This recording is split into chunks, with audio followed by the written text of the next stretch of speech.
Hi, in this lesson, we'll dive into the world of data types and learn how variables can store different kinds of information. We've learned that a variable is a container for a value or a piece of data. Let's learn more about this value. What types of data can this value be?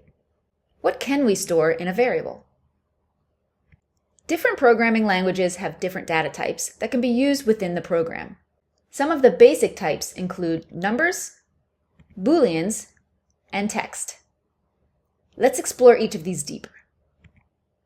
Numbers can be integers or contain decimals. In many programming languages, a decimal value is known as a floating point number, or just simply a float. The value 3 for the variable named apples would be stored as an integer data type. The value 40.25 for the variable named costs would be stored as a float data type. Let's recap. We've learned two data types so far, integers and floating point numbers. An integer is a number that does not contain a decimal component, like 5, -40, or 0. A floating point number, or a float, is a number with a decimal component, like 5.2, -3.8, or 0.4. Let's learn a few more data types. Text in programming is called a string. This data type must be enclosed within quotations when stored in a variable.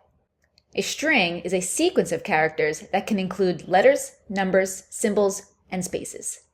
A programmer may use a variable called greeting to store a string that spells out hello. Now we have three different data types. A text data type is called a string. A string is a sequence of characters, punctuation, and symbols. A string often spells out a word or a phrase such as hello world. Okay, we have one more data type left. Let's check it out. Another data type used in programming is called a Boolean variable. The term Boolean is named after George Boole. He was an English mathematician who developed a system for representing logical relationships. A Boolean variable has a value that is either true or false. In the examples on the screen, the variable light on is a Boolean value because it could either be true or false.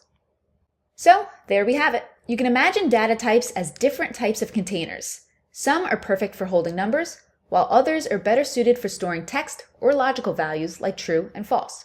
Each programming language has its own set of data types and containers, and understanding their rules is crucial for building efficient and reliable programs.